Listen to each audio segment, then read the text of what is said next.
नमस्कार, आप देख रहे हैं सीके न्यूज। 5 साल से चक्कर लगा रही इंदौर कलेक्टर कार्यालय व तहसील देपालपुर के बेसहारा महिला भूमाफियाओं ने किया जमीन एवं मकान पर कब्जा।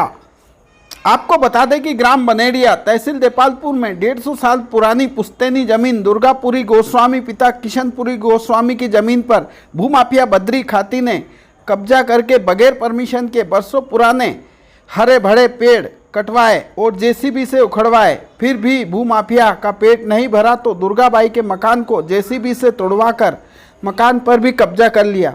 भूमाफिया बद्री खाती अवैध तरीके से मंदिर का निर्माण भी कर रहा है, क्योंकि भूमाफिया बद्री खाती को शासकीय कर्मचारी एसडीएम का पूरा सपोर्ट मिल रहा है। कब होगी ऐसे भ्रष्ट अधिकारियों पर कार्रवाई? Bureau report, CK news, Indore. मैं ग्राम बनेड़ा में रहती हूँ।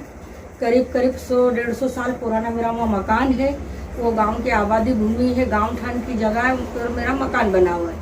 अब वो मकान बनने के पास में एक छोटा सा भैरू जी का मंदिर बना हुआ था। आगे भोलेनाथ का मंदिर बना हुआ था। ग्राम के बद्री प्रधान ने मेरा घर तोड़ा, मंदिर तोड़ा और वो सारी जगह उसमें आचार संहिता में उसने उसके कब्जे में कर ली। उसके बाद में फिर वो झाड़ थे, नारियल का पेड़ था, इमली का पेड़ था, जाम का पेड़ था, सीताफल और पूरी बाग बगीचा हमने लगवाया था, वो भी पूरा नष्ट कर दिया। अब जिसके पास सर में कागज लेके तहसीलदार साहब, एडीएम साहब, कलेक्टर साहब जगह फिर रही, थाने पे गई, कोई कहाँ से भी सुनवाई नहीं कर रहा। नहीं, जब आपके झाड़ वहाँ पे काटे गए तो आपने इसकी शिकायत थाने पे की थी? थाने पे की, तहसीलदार साहब को बताया, पटवारी को बताया, पर कोई भी नहीं आया सर। तो उस पर कोई कार्रवाई नहीं हुई झाड़ काटने की? नहीं की। जब जेसीबी वहाँ आई थी, झाड़ काटे, मकान हमारे गिराए, जब हमने पटवारी साहब को फोन लगाया, पटवारी साहब ने बोला कि हाँ मैं आ रहा हूँ 10 मिनट में। तो इसने आपके झाड़ जेसीबी से तुड़वाए? जेसीबी से उठाए, उसके फोटो सब है सर मेरे पास। ये कब की घटना है? ये आचार संहिता में तोड़े सर इसने। अच्छा, तो अभी आपका मकान का भी तोड़ दिया क्या उसने? एक डबल मंजिल मकान तोड़ा, उसका सारा सामान, ईटा, चादर, पटिए और खाने पीने का सामान सब भरा हुआ था। सारा भरा के गांव के लोगों के ट्रैक्टर में भर के उनको दान कर दिया इसने। तुम्हारा सामान उसको दे दिया? हाँ, उनको भर गया ये। और ये रात में एक घर तोड़वाया, उसका मलमा भी भर के वो दामोदर कचेरी वाले के यहाँ डलवाया इसने। नहीं तो कौन ऐसा दमंग व्यक्ति है जो आपका सामान, आपका मकान तोड़ने पे तुला हुआ है? बद्री प्रधान। तो क्या चाहता है? कोई दुश्मनी है क्या आपकी? ये चाहता है कि इसके वहाँ 8 फीट जगह में भैरू जी बैठाए थे मेरी दादी जी ने, जसोदा भाई ने। अब ये क्या करता है, 8 फीट का मंदिर बनाता, फिर उसको तोड़ता है, फिर 18 फीट करता है। फिर 18 फीट का मंदिर इसने तोड़ा और अब पूरे मठ को घेर लिया इसने। इसको वहाँ सर ऐसा चाहता है कि ये सब चले जाए और बस मेरा ही हो जाए वहाँ, ना भोलेनाथ का मंदिर रहे, ना तो वो जो आपका मकान है उसके आपके पास कागज हैं? सब है सर, सारे कागज हैं? हाँ। तो इसकी शिकायत फिर आपने आगे कहाँ पे की? फिर इसकी शिकायत हमने यहाँ कलेक्टर में करी, फिर तहसीलदार साहब को बोला।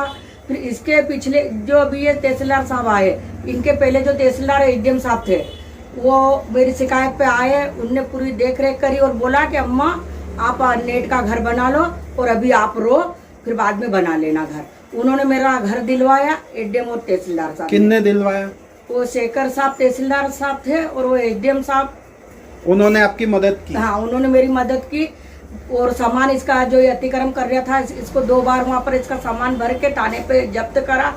और अपर कलेक्टर रघुवंशी जी आए थे ग्राम बनेड़िया में, उन्होंने भी बोला कि जब तक केस चले और जब तक इस केस का निराकरण नहीं हो, जब तक यहाँ पर कोई कुछ भी नहीं करेगा, कोई निर्माण नहीं होगा, कोई भी निर्माण नहीं होगा और एक ईटा भी नहीं रखी जाएगी। उनके बावजूद भी इसने तोड़ फोड़ करी, मंदिर तोड़ा और एक छाजा भर लिया पूरे मठ में। तो अभी वहाँ पे काम चल रहा है? हाँ, चल रहा है सर। तो अभी आपने इसकी शिकायत की क्या? इसके लिए मैं वहाँ रघुवंशी जी के यहाँ गई थी, उन्होंने तहसीलदार साहब को फोन लगाया, तहसीलदार साहब ने के पास गई, फिर तहसीलदार साहब ने बोला कि एसडीएम साहब के पास जाओ।